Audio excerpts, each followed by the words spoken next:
Voilà mes amis, on se retrouve à nouveau avec Monsieur Ababou et je vais me permettre de faire une petite introduction de quelques minutes avant de céder la parole à notre cher et grand ami qui est, comme je ne cesse de le dire, de plus en plus apprécié aujourd'hui. Et je vais vous avouer que depuis ce qui se passe ici en Israël, beaucoup de personnes, j'imagine à Monsieur Ababou aussi, m'avaient demandé de faire un cours sur la situation. Et j'ai voulu le faire, et puis après je me suis dit non, finalement je préfère le faire avec Monsieur Ababou. Ça sera beaucoup plus fort, beaucoup plus intense. Et c'est ce que nous allons faire aujourd'hui, un cours sur la situation, qu'est-ce qui se passe en ce moment. Je vais prendre la parole quelques minutes pour faire une introduction, et puis après ça sera bien sûr une discussion entre Monsieur Ababou et moi. Je voudrais faire remarquer, évidemment, on ne va pas parler uniquement politique, car pour ça, il y a assez d'imbéciles qui le font. Je dis imbéciles parce qu'ils mentent tous, mais c'est pas grave, excusez-moi de parler comme ça, mais vous êtes, je pense, tous d'accord avec moi.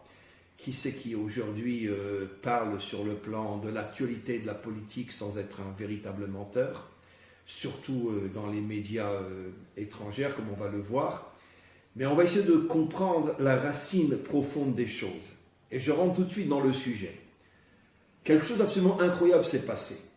Le conflit avec le Hamas, la bande de Gaza, explose la dernière semaine du conte du Homer, juste avant le don de la Torah, qui correspond à la semaine de la royauté, la semaine de la Malchut. Ah, vous vouliez le dire vous aussi? Oui, bien sûr, évidemment. Alors vous le direz encore mieux que moi. On ne s'est pas consulté, Monsieur Ababou et moi, avant de faire ce cours, on n'a pas eu le temps, on est tellement pris avec nos problèmes. Et donc, ça explose juste la semaine qui correspond à la Malchut, la royauté d'Israël. Et comme par hasard, la bande de Gaza se trouve sur le territoire de Yehuda. Comme on le voit clairement dans la Torah, toute la bande de Gaza appartient à la tribu de Yehuda, qui est la tribu de la Malchut. Qu'est-ce qu'on comprend de là? Évidemment, eux n'en sont pas conscients, tout vient d'en haut. Mais on comprend, avec un message absolument inimaginable, que ce conflit, on pourrait parler des autres aussi, mais en tout cas ce conflit, est une allusion qui vient d'en haut, qui veut nous faire comprendre que nos ennemis font tout pour empêcher Israël de retrouver sa véritable Malchut. Exact. Voilà, qui est la Malchut du Mashiach. Exactement. Voilà. En vérité, nous le savons tous, et j'espère que nombreux parmi ceux qui écouteront, surtout chez les Bnei Adam non-juifs, je pense que vous le savez, le Hamas en vérité n'oserait jamais s'attaquer à nous s'il n'était pas financé par l'Europe. Je ne parle pas des peuples européens, mais je parle des dirigeants européens, par le Qatar aussi, par l'Iran, etc. Mais surtout par Édom, le dernier exil d'Israël. C'est eux qui sont cachés derrière, en vérité, toutes les attaques du Hamas contre nous, parce qu'ils veulent détruire l'État d'Israël, puisque c'est ça le grand conflit entre une partie du christianisme et Israël. Le christianisme, surtout européen, donc catholique, n'acceptera jamais que Israël puisse faire naître le Mashiach et délivrer le monde. Et donc évidemment, cette dimension est complètement cachée, mais nous le savons, et nous ne pouvons pas trop expliquer tout ce que nous savons, mais nous savons qui se cache derrière toutes les attaques contre Israël en Europe et partout dans le monde.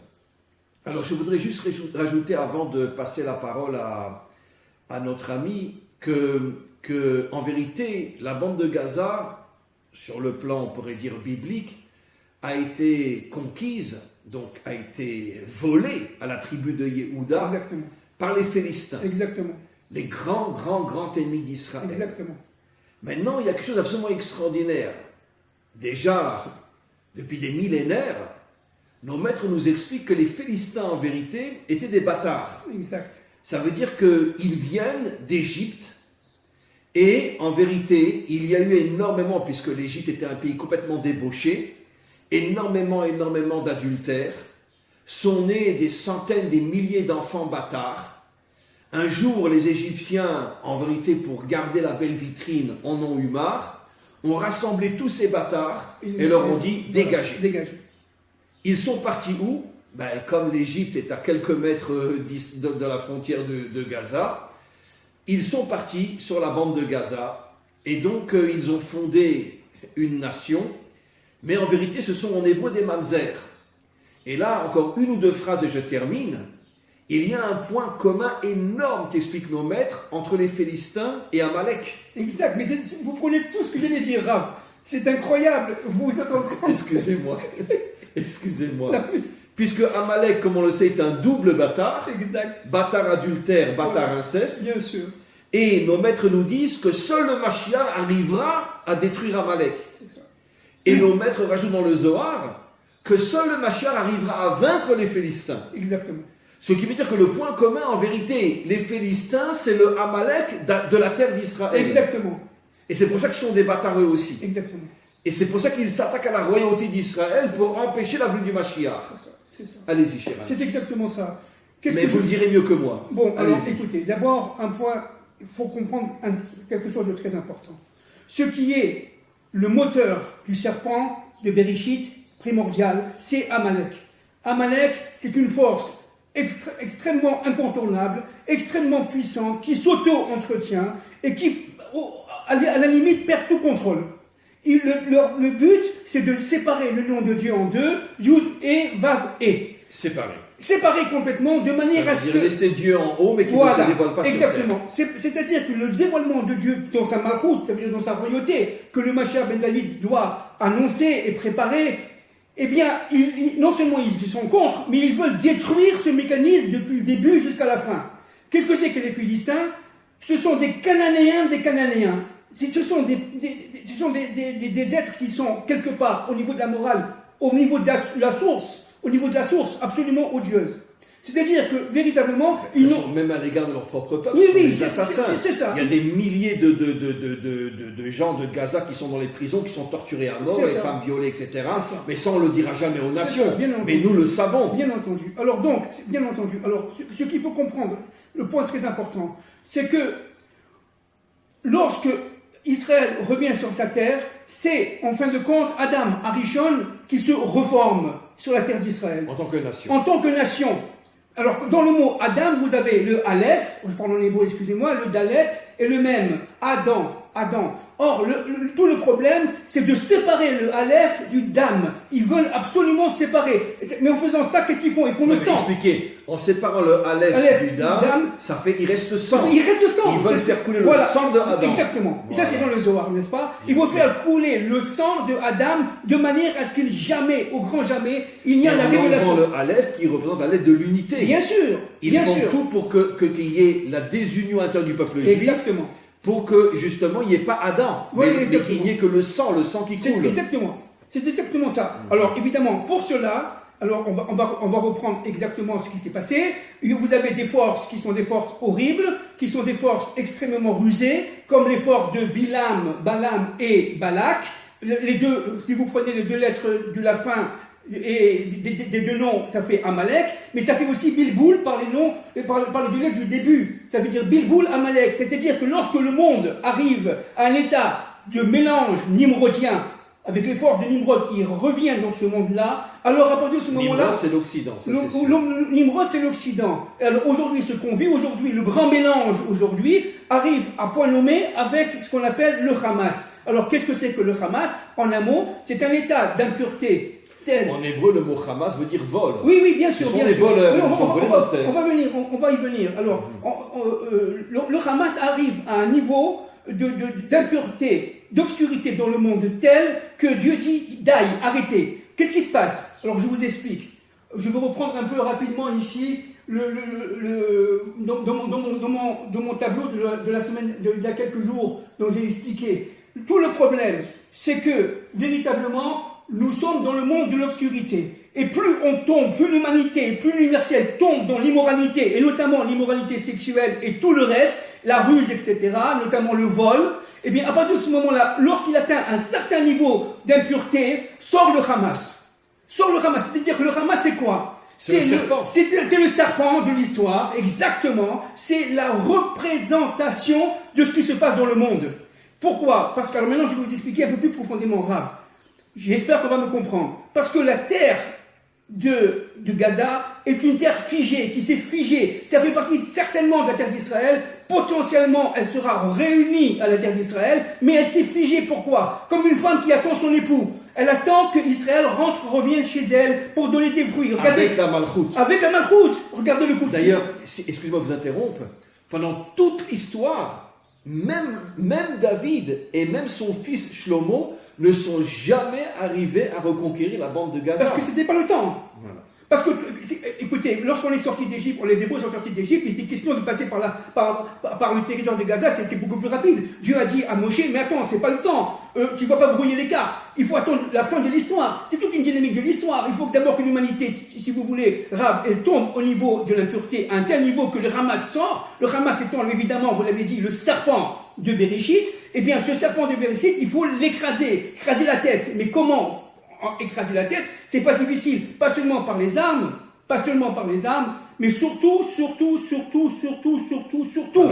par la reconstruction de l'homme, de Adam. C'est-à-dire qu'en fin de compte, de remettre le Aleph dans le Dam. Et si je peux vous interrompre, regardez, vous avez dit quelque chose d'absolument extraordinaire. En vérité, ils veulent séparer le Aleph du Dam pour faire couler le sang. C'est ça. Mais en vérité, regardez, ce conflit explose à un moment où Israël est plus divisé que jamais. Absolument. Il manque le Aleph, Absolument. l'unité, sur le plan politique. Exactement. On ne sait plus exactement qui va nous diriger. Exactement. Il y a un balagan inimaginable. Et c'est précisément au moment où il n'y a plus de malchoute en Israël que boum, le Hamas sort la tête. Exactement. Exactement. Pourquoi? Parce parce que qu'est-ce que c'est que le Hamas? Le Hamas, c'est d'abord la ruse. Ok, évidemment, Rachi le dit, et les Tosafot, et c'est écrit dans le Zohar, bien entendu, c'est pas vous que je vais dire ça. Alors, qu'est-ce que c'est que la ruse? La ruse, c'est par le vol, mais la vol, par un mi-prouta, ça veut dire un tout petit peu. On vole un peu, mais après ça fait un grand tas de vols qui fait que les capitaux qu'on a volés, eh bien, ils sont à nous. C'est exactement ce qui se passe dans le monde. Ça, c'est une première chose. La deuxième chose, c'est l'immoralité. Toute immoralité et le principe de justice. Toute immoralité et tout principe d'injustice sociale. Tout cela entraîne et renforce le Nachash, le serpent. Tout l'argent que le Hamas reçoit, soi-disant pour aider son peuple, 99,9% est mis dans leur compte à eux. Ce sont tous des multimilliardaires. Bien sûr. Je suis persuadé qu'à Hamas, il y a des dirigeants qui sont plus riches que Bill Gates, mais tout est caché, comme on l'a vu avec Arafat. Après sa mort, on a découvert des milliards en Suisse, que maintenant c'est sa femme et sa fille qui en profitent, et donc en vérité ils gardent tout pour eux, et ils affament leur peuple. Parce que leur but, c'est très simple, encore une fois, c'est de détruire Israël vite. Pourquoi? Parce que Israël, c'est un État qui fait le lien entre l'absolu, entre la volonté première et notre monde, c'est-à-dire notre monde ici-bas, le monde matériel. Et ce lien-là, à partir de ce moment-là, lorsqu'il est rétabli, eh bien le Mashiach ben David sort, et Dieu devient le roi, comme il était avant la faute, le roi de l'histoire et de son monde. À partir de ce moment-là, les nations perdent de leur force et en tant que mal concrétisé, elles tout simplement disparaissent. Alors justement, je voudrais rajouter quelque chose par rapport aux Philistins, aujourd'hui palestiniens. Enfin, Palestiniens de Gaza, je parle, parce que les Palestiniens dans d'autres endroits, c'est encore différent. On va parler de ça. Mais le Zohar explique que, comme on sait, il y avait 7 peuples cananéens dans le côté ouest d'Israël, côté ouest du Jourdain. C'est ça. Nos maîtres nous expliquent que quand le Mashiach viendra, on récupérera encore 3 terres du côté est du Jourdain. Exactement. Ça fait 10. Exactement. Mais c'est seulement après avoir récupéré les 10 terres que le Mashiach partira en guerre contre les Philistins. Et ça sera la 11e terre. C'est ça. Pourquoi le chiffre 11 ? Par rapport à la tribu de Keter. Exactement. Ça veut dire qu'il arrivera, Keter qui signifie couronne, à poser, en arrivant à reprendre le territoire de Gaza, il fera descendre la couronne de la royauté sur la royauté d'Israël. Ce qui veut dire que le plus grand ennemi d'Israël, ce n'est pas l'Iran, ce n'est pas le Hezbollah, mais bien que ce sont les ennemis terribles. En vérité, le plus grand ennemi d'Israël, c'est le Hamas. En vérité, non. C'est le Hamas qui est utilisé par Edom. Voilà. Par Edom. C'est le Hamas. Et d'ailleurs, c'est ce que dit d'ailleurs le Hari Akadosh. Exactement. Il dit qu'en vérité, il y a 4 exils qui correspondent aux 4 lettres du nom divin. Oui, c'est ça. Et dans la première lettre, le Yud, il dit le corps du Yud correspond à Édom, Édom, et la pointe du Yud à Ishmaël. Ishmaël. Et les commentaires posent une question. Dans ce cas-là, il y a 5 exils, il n'y en a pas 4. Et il dit, parce qu'en vérité, Édom se sert d'Ishmaël pour faire tomber Israël. Exactement. Mais de quel Ishmaël plus que de n'importe quel autre? Du Hamas à Gaza. Exactement. C'est exactement ça, Rav. Alors maintenant, c'est tout à fait juste, c'est exactement ça. Maintenant, un point qui me paraît très très important. Nous sommes, vous savez, le Pardes est formé par le chiffre 14. Ça veut dire 2 fois 7. 7 étant le chiffre, évidemment, du Shabbat, de la Malchut, etc. C'est lorsque le 7 est, si vous voulez, reconstitué, que le serpent sort. Toujours, c'est pour ça que juste la veille du Shabbat, avec l'Égypte, il est venu. Pour empêcher le dévoilement de la Malchut. Parce que si la Malchut se dévoile, on arrive tout de suite vers le chiffre 8, le passage du Pessah à Shavuot. Shavuot représente la 8e dimension, le Noun, et à partir de ce moment-là, comme Shminit Atzeret, après les fêtes de Sukkot, donc à partir de ce moment-là... Et c'est pour ça que le Erev Rav a tout fait pour qu'on ne reçoive pas les premières tables. Exactement. Qui étaient à la hauteur de la Bina, la 8e dimension.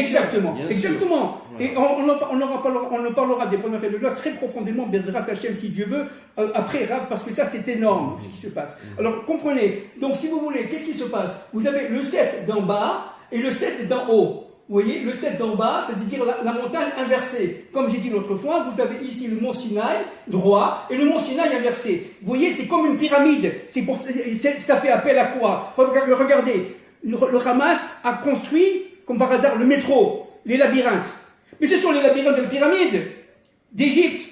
C'est-à-dire, véritablement, qu'est-ce qu'il dit, le Hamas? Il dit, mais nous sommes, férus d'impureté égyptienne. Nous sommes des Égyptiens, comme a dit le Rav tout à l'heure. On vient d'Égypte. À l'origine, ils viennent d'Égypte. Bien sûr, à l'origine, ils viennent d'Égypte. Donc, nous savons faire les pyramides, et nous savons surtout construire les tunnels à l'intérieur des pyramides. Et ça, et qu'est-ce qu'il y a? Des pyramides à l'envers. Mais c'est une pyramide, exactement. Et c'est une pyramide à l'envers. C'est-à-dire, véritablement, nous sommes là-dedans dans un dédoublement de la tête des Damarishon, si vous voulez. La tête d'Amarishon droite, et la tête qui est représentée par Moshe, et la tête d'Amarishon inversée, qui est représentée par Bilam. C'est pour ça que Moshe et Bilam, c'était en fait, dit le Zohar, le même personnage, au niveau de la fonction. Une fonction positive, une fonction négative. Car là où il y a le bien, il y a toujours ce correspondant mal. Bilam est le mal qui correspond au bien de Moshe. Voilà. Exactement. Bilam étant le mal qui correspond au bien de Moshe. Donc ce qu'il faut comprendre, quelque chose de très important, c'est qu'en fin de compte, Bilam, de sa bouche sort la bénédiction alors qu'il veut maudire. Pourquoi? Parce que c'est le côté Moshe, si vous voulez, en Bilam, qui devance Bilam. Vous comprenez? Il veut maudire, hop, ça sort la bénédiction. Et ça, c'est absolument fondamental. C'est-à-dire que ce qui se passe aujourd'hui, malgré les souffrances, les douleurs, la peur, tout ce que vous voulez, c'est une bénédiction. On est en train, tout simplement, d'accoucher du Mashiach ben David. C'est comme ça que je pense. Maintenant, un point très important. Le peuple palestinien, ce que les Français ont appelé, et ce que les Odom appelaient, les Russes qui ont créé les Russes ont créé cela en 1934. C'est le KGB qui a créé le KGB, etc. Ce peuple qu'on appelle palestinien n'a rien à voir avec les Arabes, n'ont rien à voir, ce sont les 7 peuples qui reviennent. Ce sont les seuls peuples bibliques qui reviennent. Donc vous avez les Girgashim qui, eux, ce sont les Cananéens. Ce sont les Cananéens. Ce sont les Gilgoul des Cananéens. Exactement. Ce sont les Gilgoulim, ils sont revenus. Ce sont les Gilgoulim, comment on dit Gilgoulim? Les réincarnations des Cananéens. Merci. Les Palestiniens. Oui, absolument. La réincarnation des Cananéens. Et donc, c'est-à-dire qu'en fin de compte, vous avez là-dedans, dans une même famille, entre guillemets, cananéenne, vous avez ceux qui veulent se battre, parce qu'ils sont allumés par les forces d'Amalek, ceux qui veulent tout simplement vivre très bien avec Israël, comme les Girgashim. Et c'est la majorité. Et c'est la majorité. Mais s'ils ouvrent la bouche, ils sont torturés à mort. Exactement. Et c'est la majorité. Vous avez ceux qui ont dit, bon, dans ces cas-là, on va fuir, on va partir, comme les Hittites, on va les quitter. C'est-à-dire, véritablement, à l'intérieur de cette famille dite... D'ailleurs, des dizaines de milliers de Palestiniens ont quitté la Palestine et aujourd'hui sont des gens en Amérique, partout, et surtout en Amérique, qui ont fait des études, qui sont avocats, qui sont médecins, etc. C'est ça. Et alors, il faut comprendre donc ce qui se passe aujourd'hui avec ce réveil des Arabes israéliens contre Israël. Il faut comprendre ce qui se passe. C'est le côté Amalek qui se réveille, qui est évidemment allumé par le Hamas et par l'Iran, etc. Parce qu'évidemment, n'oublions pas que Haman, c'était un Palestinien, entre guillemets, qui est parti en Iran. Un Amalécite qui est parti voilà, en Iran. La première fois qu'on parle de génocide, c'était en vérité, comme vous dites, un Palestinien qui est parti en Iran pour détruire Israël. Exactement. Donc on voit effectivement que la Torah nous confirme que les Palestiniens, en vérité, ne sont pas des Arabes dans le sens, on pourrait dire, profond du terme. Ce sont des réincarnations des Cananéens qui veulent détruire Israël. Absolument, absolument. Donc c'est pour ça que ceux qui se réveillent aujourd'hui à Jérusalem avec les mouvements, manifestations et même la violence, etc., en fin de compte, c'est le côté amalécite, Amalek, si vous voulez, qui est réfugié dans certains d'entre eux, pas dans tous, dans certains d'entre eux. La plupart, ils veulent vivre en Israël, ils veulent vivre avec nous, ou bien ils veulent partir. Mais la guerre se fait contre Amalek. Et c'est Amalek qu'il faut détruire. Donc c'est le Hamas. Le Hamas, il faut le détruire. Regardez ce que dit Guy Millière. Alors Guy Millière, c'est quelqu'un que je respecte énormément. Guy Millière est un économiste, un spécialiste français en géopolitique. C'était un professeur à l'université de Paris 8, en histoire de culture, je lis. Et en philosophie du droit, c'est un maître de conférence à Sciences Po. Je n'ai pas eu la chance vraiment de le connaître, mais je le suis au jour le jour. Guy Millière, qui vit aujourd'hui à Las Vegas, qui ne vit plus en France, a dit le 16 mai 2021 dans Druzz.info, dans le site Druzz.info, Israël doit impérativement écraser le Hamas. C'est ce que fait l'armée israélienne et ce doit être un écrasement maximal. Israël doit se confronter au fait que les Arabes israéliens que les Israéliens pensaient en voie d'intégration sont emplis de haine anti-israélienne et anti-juive, ce qui impliquera qu'Israël prenne des mesures très strictes. Qu'est-ce que ça veut dire? Ça veut dire que, bon, lui, il n'est pas d'origine juive, mais il est extrêmement moral, extrêmement sensible à ce qui se passe au Proche-Orient. Qu'est-ce que ça veut dire? Ça veut dire que, là, on va affiner ce qu'il a dit. C'est-à-dire qu'en fin de compte, il faut absolument détruire la part de Amalek qui est en eux.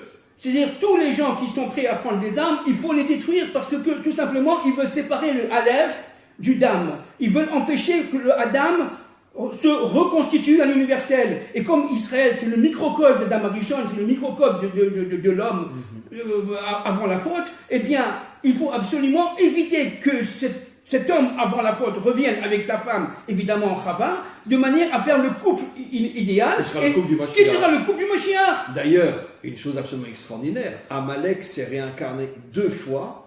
Une fois dans Édom avec Hitler, exactement, et une fois chez, entre parenthèses, Ishmaël, avec le Hamas ou tous ceux qui sont autour. C'est ça. Voilà. Ça veut dire qu'en vérité, Amalek, notre vrai ennemi, on pourrait dire, c'est même pas encore ni Édom ni Ishmaël, puisque nous disent que Ishmaël fera Teshuvah. Exactement. Et avec Édom aussi, la délivrance ira bien. Mais que Amalek se réincarne dans Édom et Ishmaël pour détruire Israël. Exactement. Mais notre véritable ennemi, on pourrait même dire, c'est même pas ni Ishmaël ni Édom, c'est le Amalek qui s'incarne. Exactement. C'est cette force qui dénature la nature d'Esav, qui Esav, en fin de compte, n'oublions pas, c'est le frère jumeau de Yaakov. C'est un juif à part entière. C'est un juif à part entière. Esav est un juif à part entière. Il est quand même fils de Rivka, Rebecca en français, et de Isaac, Yitzhak en hébreu. Enfin, il faut comprendre que ce sont deux frères jumeaux. Donc il faut y avoir là-dedans, si vous voulez, dans Yaakov, il y a le côté Ésaü, et dans le Esav, il y a le côté Yaakov. Évidemment. Et donc, dans Esav, l'extériorité est Yaakov, donc il faut absolument que Esav reconnaisse Yaakov. Et c'est pour la raison pour laquelle on trouve aujourd'hui dans le monde, moi je le sais en français, un réveil inimaginable des nations. Absolument. Qui ne supportent plus ni leurs médias, ni leur gouvernement, et qui sont à 100% du côté d'Israël, parce qu'ils ont enfin compris qu'on leur ment. Exactement. Ça veut dire qu'en vérité, le peuple édomique, ou comme le peuple Ishmaël, est manipulé. Mais en vérité, quand il va reprendre conscience, il se rendra compte que finalement, ses dirigeants n'étaient pas ni des Édomites, ni des Ishmaélim, c'était des Amalécites. Exactement. Mais c'est pour ça, mais c'est exactement ce qu'on appelle la mondialisation aujourd'hui, tout ce qu'on a dit en économie, c'est-à-dire qu'en fait, les forces d'Amalek ont pris le contrôle du monde, ont pris le contrôle des structures et des systèmes, y compris bancaires, et économiques et sociaux et tout ce que vous voulez, de manière à phagocyter l'humanité et la rendre esclave. et la rendre esclave de qui? D'Amalek, et non pas de Dieu. C'est ce qu'Amalek veut. C'est exactement ça. En vérité, vous savez que le Zohar dit que le Shoresh d'Amalek, c'est Nimrod. Bien sûr, bien sûr. C'est Nimrod. Absolument. Et qu'est-ce que nous disent nos maîtres? On a déjà dit que juste avant la délivrance finale, Nimrod se réincarne à nouveau dans le monde pour créer ce que vous appelez le nouvel ordre mondial, pour transformer pas seulement les Juifs, mais enfin les Juifs veulent les détruire, mais parce qu'ils savent que tant qu'il y aura des Juifs, il n'y aura pas de possibilité de transformer le monde en esclave. Vous savez pourquoi? Parce que le Juif, c'est la représentation, tout simplement, de quoi? De cet état marichon qui est capable de se connecter à Dieu. Bien sûr. C'est un peuple qui est intermédiaire entre le Dieu maître de l'histoire et bien qu'il faut rajouter, justement, c'est le point que je voudrais maintenant, avec votre permission, la deuxième partie de notre cours, bien qu'il faut rajouter que là aussi, au niveau du peuple juif, pas tous ceux qui se prétendent juifs sont des juifs authentiques. Mais bien sûr. On est infiltré par énormément d'ennemis que les nations ont infiltrés en nous. Dont Amalek. Bien sûr. Et aussi, comme le dit le Zohar explicitement, énormément de juifs au niveau de la vitrine naissent de mères juives, mais n'ont pas une âme juive. Absolument. Ça veut dire que le peuple juif est infiltré à la fois matériellement et spirituellement. Oui. C'est pour ça que nos prophètes parlent de Shérit Israël, le restant d'Israël. Pour dire que si tu vois aujourd'hui 14 millions de juifs, ne crois pas que c'est 14 millions de juifs. Il y a peut-être en vérité que 4 ou 5 millions de juifs authentiques dans ce peuple-là.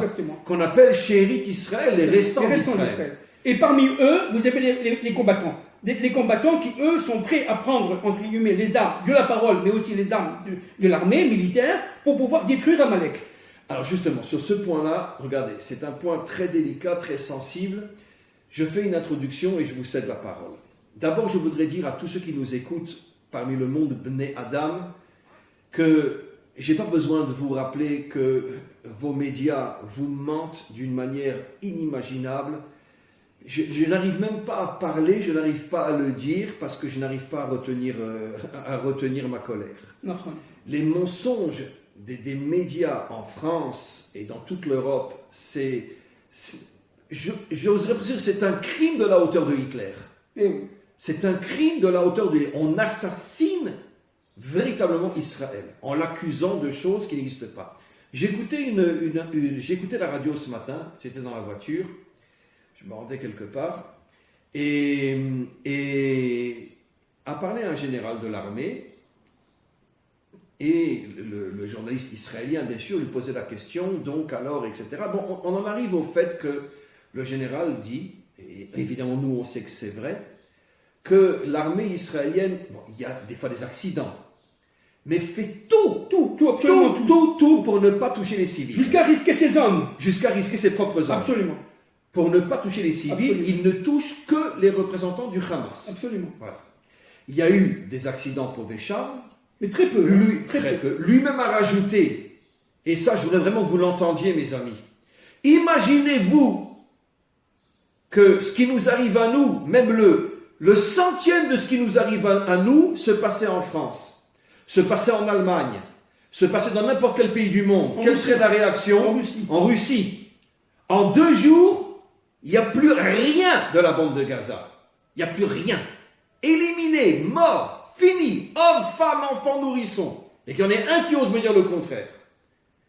Mais notre général disait, parce que nous, je vais dire quelque chose de très très grave, on est des pauvres types, parce que je ne suis pas d'accord avec lui. Nous, on fait tout, on met même nos soldats en danger pour ne pas toucher les civils, on ne touche que le Hamas, etc., etc. Voilà. Ça, évidemment, personne ne le sait dans le monde. Mais nous, on le sait. Par contre, eux, ils tirent sur nos femmes, sur nos enfants, sur nos nourrissons, etc. Et c'est nous qui devons arrêter. Mais bon, le monde entier est contre nous, on le sait, puisque c'est Édom. Ma question est la suivante. Quand j'ai écouté ce général ce matin, bien sûr j'ai beaucoup de respect, évidemment, mais j'avoue franchement que je n'arrive pas à comprendre. Parce que on ne s'en sortira jamais. On va dans quelques jours, j'imagine, faire un cessez-le-feu. Les Européens vont envoyer sous la table des milliards au Hamas, le Qatar des multimilliards, l'Iran des multimilliards. En quelques mois, ils reconstruisent tout ce qu'on a détruit. D'accord? Et ça recommence. Moi, ce que je voudrais comprendre, et je m'excuse parce que je vous choque peut-être avec ma question et je ne vous ai pas préparé, c'est qu'est-ce qui fait dans la nature de ce peuple que, je vais dire quelque chose de très très très très très grave, mais je l'ai déjà dit 1000 fois, on est les seuls cathos sur la terre. On est les seuls catholiques sur la terre. 2 milliards de chrétiens ne sont pas aussi catholiques que nous. Puisque nous, on est les seuls qui disons quand on te frappe sur une joue, tends l'autre joue. Puisqu'on ne fait rien pour mettre fin réellement à ce conflit. L'armée américaine, en un jour, ils auraient détruit les 2 tiers de la population. Comme ils le font partout, mais personne n'en parle. Parce qu'on a peur d'une réaction américaine, comme ils l'ont fait en Afghanistan, et tous les massacres qu'ils ont fait en Irak. Ils ont détruit des dizaines, des centaines de milliers de civils pour pouvoir détruire les infrastructures militaires qui se trouvaient au milieu des civils. Israël, non. Le général disait, ce matin, et j'ai terminé, que toutes les infrastructures souterraines du Hamas sont sur à peu près plusieurs kilomètres. 150 km. 150 kilomètres. Et aujourd'hui, on est arrivé à détruire que 20 ou 30 ou 40 ou 50 ou 100 mètres sur les 150 kilomètres. Non, ou 1 kilomètre, je ne me rappelle plus. Bon, en tout cas, quelques pourcents. Et il dit pourquoi? Parce que la plupart des infrastructures sont sous les maisons des civils. Donc on ne peut pas faire tomber, on ne peut pas tirer des bombes sur les civils. Mais moi je pose une question. Mais eux ils tirent sur nos civils. Et nos maîtres nous disent celui qui vient pour te tuer, devance-le et tue-le. Mais qu'est-ce qui nous est arrivé? Qu'est-ce qui nous est arrivé? Que eux tuent nos enfants et nous, on ne peut pas se défendre? Qu'est-ce qui nous est arrivé? Bon, alors je vais essayer de répondre. Pourquoi on est devenu le seul peuple catholique sur terre, c'est les Juifs? Alors je vais vous expliquer, Rav. On tend toujours l'autre joue. Je vais vous expliquer. Nous avons vécu, enfin humblement, ce que je peux comprendre, nous avons vécu 2000 ans sous la domination des Saves notamment, ou d'Ishmaël, entre guillemets. Nous avons vécu véritablement dans des différents exils. Nous sommes revenus avec un esprit exil. Nous sommes revenus encore en galoute dans notre tête.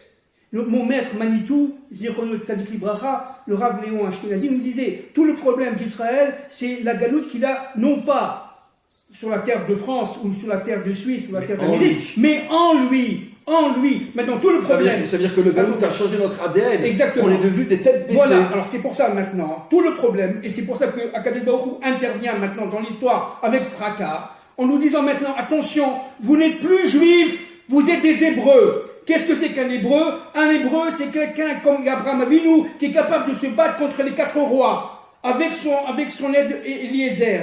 C'est quelqu'un qui est capable de risquer sa vie. C'est un combattant. Donc, nous avons des combattants. Nous avons des combattants dans l'armée. Nous avons des Hébreux. Oui, mais on ne les laisse pas faire. Oui, on ne les laisse pas faire. Pourquoi? Parce qu'il y a encore un manque de maturité, de maturation dans les élites, entre guillemets, y compris dans l'état-major, qui fait que, en fait, dès qu'on est prêt à gagner, à détruire Amalek à Gaza, automatiquement, nous avons notre côté, entre guillemets, Ésaü, qui fait, ou autre, qui fait que véritablement, on n'a pas encore la puissance. Pourquoi?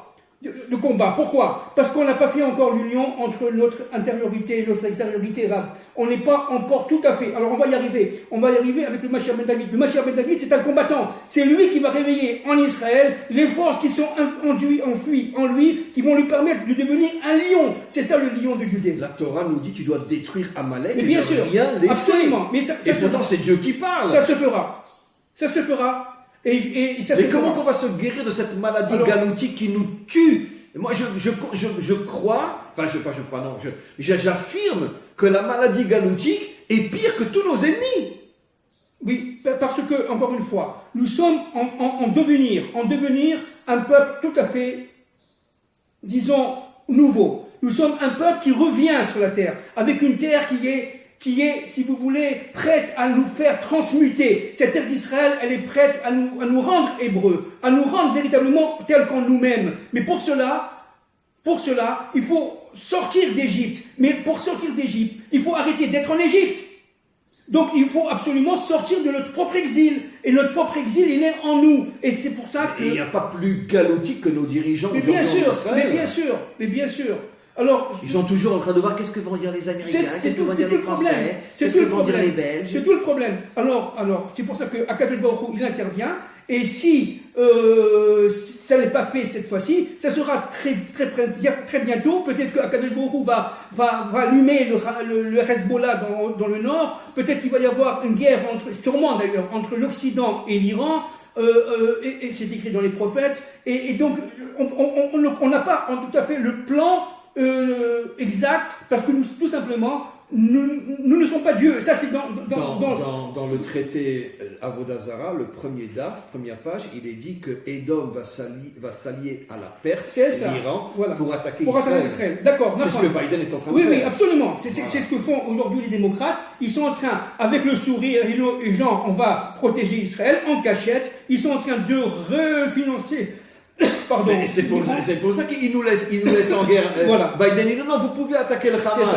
Parce que derrière notre dos, il est en train de ressouder les liens avec l'Iran. Exactement. C'est-à-dire, vous comprenez bien que c'est la ruse du serpent. Le serpent est très rusé. C'est le porc qui montre ses sabots. Exactement. C'est ce que dit la Gemara, n'est-ce pas? Donc c'est ça. La Gemara dit que Edam, c'est un porc. C'est un porc. Il fait croire qu'il est caché avec ses sabots. Exactement. Alors tout le problème, et on va y arriver, encore une fois, on va y arriver. Est-ce que c'est la fin de cette dynamique de l'histoire qu'on est en train de vivre?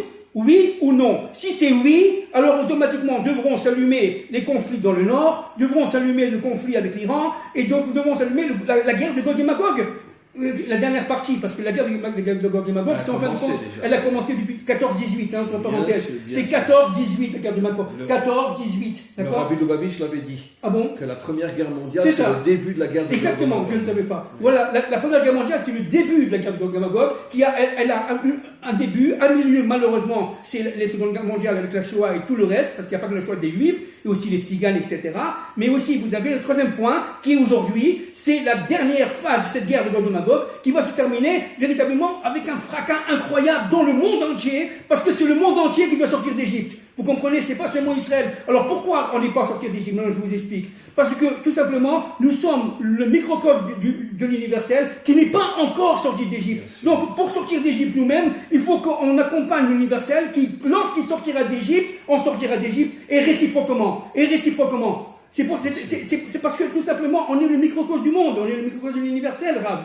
Donc, on ne peut sortir d'Égypte qu'à la fin du temps de l'histoire, lorsque Dieu nous donnera le feu vert de sortir d'Égypte. Qu'est-ce que ça veut dire? Ça veut dire lorsque véritablement les forces d'Amalek seront détruites par la guerre de Gog et Magog. C'est ça le projet. Alors, est-ce que c'est maintenant ou est-ce que c'est plus tard? On ne sait pas, c'est dans le Zohar dit que c'est la prunelle des yeux de Dieu, c'est caché dans les yeux de Dieu. Il n'y a que Dieu qui connaît la fin, le jour de la fin. Et d'ailleurs, nos maîtres disent dans le Talmud que le Mashiach viendra quand plus personne n'y croira. Exactement. Où il viendra d'une manière qui est complètement au-dessus de notre compréhension. Exactement. Vous savez pourquoi? Parce qu'on va atteindre le 50e degré de la Bina, qui est au-dessus de la compréhension humaine. Au-dessus de la compréhension humaine. C'est pour ça que ça me rend toujours fou quand, malheureusement, ça fait des millénaires qu'à chaque fois que dans notre peuple, il y a toujours des idiots qui pointent le doigt et qui disent ça c'est le Mashiach, ça c'est le Mashiach. Ils crachent sur la Gemara, ils crachent sur nos maîtres. Puisque nos maîtres disent clairement le contraire. On ne sait pas qui sera le Mashiach. Il viendra d'une manière qui est complètement au-delà de notre compréhension. Absolument. Donc ce sont vraiment des anti-Torah inimaginables, tous ces gens qui dans chaque génération disent ça c'est le Mashiach, ça c'est le Mashiach. Non, tout simplement parce que le Mashiach, c'est qu'est-ce que ça veut dire? C'est matzmiach en hébreu. C'est-à-dire, véritablement, c'est une plante qui germe et qui prend, jusqu'à toute l'histoire. Le verset dit Ish Tsema ou Mitarta Vitzma. Voilà, c'est ça. Mitarta Vitzma. C'est exactement ça. Donc, c'est-à-dire qu'en fin de compte, ou matzmiach est à. Qu'est-ce que c'est que le Mashiach? C'est le fait qu'en fin de compte, le pardien se reconstitue complètement. Et il transforme l'obscurité en lumière. Ça veut dire que ce monde-là, qui est le monde de l'obscurité, devient le monde de lumière. Hachem est Echad. Mais bien sûr. C'est-à-dire il est dans l'unité totale, même dans le mal. Qui c'est qui dit Echad? C'est l'universel. Bien sûr. Nous, on dit Shema Israël, et l'universel dit Hachem Echad. C'est ce que dit Rashi. Cher ami, pour conclure, je voudrais conclure sur un point optimiste. Oui, de toute façon. Non, c'est vrai qu'en principe ça devrait être tout, parce que moi je suis ashkénaze, alors je ne peux pas être optimiste. Parce que c'est le défaut des ashkénazim, ils sont très pessimistes. Mais moi je ne suis pas ashkénaze, je suis marocain. Quoi qu'il en soit, Donc en vérité, si on, comme on l'a suggéré, et je vous laisserai la parole pour conclure ce magnifique échange, finalement, c'est sûr que, vu de l'extérieur, c'est vrai qu'on souffre énormément.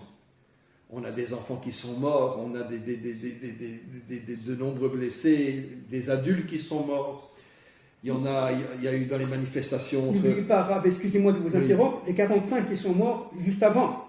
Oui, à Méron. À Méron, 45, il y a Adam et Géoula. N'oublions pas. Hein. 45, voilà. Il y a Adam et Géoula. Bien sûr, bien sûr. Encore donc. En vérité, magnifique ce que vous avez dit. On voit que derrière la vitrine, voilà. Hachem est en train de nous envoyer des allusions. Des allusions. Que, en vérité, c'est tellement. Les allusions, par exemple, comme 45 morts à Méron, Géoula. C'est ça. Le Hamas nous attaque pendant la période de la Sphira de Malchut. Et donc, qu'est-ce que Hachem est en train de nous faire comprendre? Mes enfants, c'est vrai que vous souffrez, mais sachez que derrière cette souffrance, c'est tout le processus de la délivrance qui est en marche. Exactement. Voilà. C'est le processus de la délivrance de l'universel qui est en marche, accéléré. Nous sommes là à la fin de l'histoire, Bezrat Hashem. Quand est-ce que ça va se terminer vraiment? Je ne sais pas. Mais une chose est sûre, c'est que la dynamique de l'histoire s'accélère. Nous sommes là actuellement au niveau économique, social, politique, dans le monde entier, etc. On a été confinés, on a reçu le virus et tout ce que vous voulez, tout simplement pour nous dire la chose suivante. L'humanité doit devenir une. Elle s'est confinée ensemble. Et à partir de ce moment-là, l'humanité doit devenir une, comme Israël doit devenir un. Et l'union, le mariage entre Israël et son Dieu est contingent au mariage d'Israël avec les nations. Dieu étant ici, si on peut se permettre, masculin, Israël étant féminin, elle va recevoir de Dieu, et après ce moment-là, elle devient masculin, et les nations vont devenir féminines, elles vont recevoir d'Israël. C'est ça le plan de l'histoire.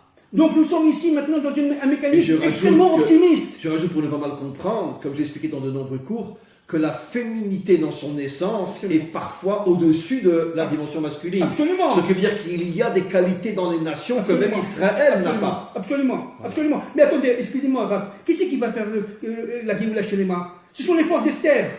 Ce sont les forces d'Esther qui vont faire l'inforou. Il y a eu un Purim. Il y aura un Purim de l'universel. Et c'est-à-dire qu'en fin de compte, nous sommes actuellement en train de vivre le Pessah de l'humanité. Il va y avoir un Yom Kippour de l'humanité, mais entre-temps, il y a Hanouka, ça veut dire le combat des Kohanim, des Hashmonaïm, des Hasmonéens contre, évidemment, les Grecs, contre Édom, et de l'autre côté, en plus de ça, il va y avoir, évidemment, Purim, avec Amalek, qui est tout simplement mis en joue par les forces de Esther, et qui va faire transmuter Arachvérosh. N'oublions pas que Arachvérosh, au début, il était ennemi d'Israël, tout ce que vous voulez. À la fin, il a détruit Amalek. N'oubliez pas que c'est Arachvérosh qui a détruit Amalek, c'est pas Israël. Grâce au fait que Esther est cachée, grâce à ses forces cachées à l'intérieur. Ça confirme tout ce qu'on a dit. Exactement. Ça confirme qu'en vérité, il faut aider les nations à se débarrasser de leurs leaders qui sont amalécites. C'est exactement ça. C'est exactement ça. Et les nations vont revenir et s'unir à Israël. Exactement ça. Même Ishmaël. Mais bien sûr. Puisque nos maîtres nous disent que Ishmaël fera teshuva. Mais bien sûr. C'est-à-dire qu'en fin de compte, parce que Ishmaël est manipulé par les forces amalécites. Oui, ça, ce sont les forces de Esther. Et Esther étant Sarah. Et Sarah, évidemment, étant la femme d'Abraham Avinu. C'est-à-dire que Sarah, il devient Sarah, et Abraham devient Abraham. Et c'est tout la dynamique de l'histoire qu'on est en train de vivre. Donc il faut être extrêmement heureux. La vérité, il faut prendre la Torah et danser dans la rue. Je vous dis franchement. Mais seulement, c'est vrai qu'au niveau extérieur, on est tout simplement confiné, on est dans les abris, on a peur, on entend les sirènes, mais ça, ce n'est que l'extériorité. Dans l'intériorité, tu dis attention là, et n'oubliez pas que les 45 sont partis de Méron, et c'est lié directement à la formation d'Adam.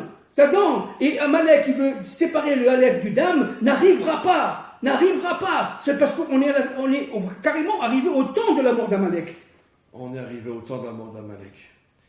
Écoutez, chers amis, une fois de plus, on va remercier Hachem de nous avoir aidés à transmettre un cours.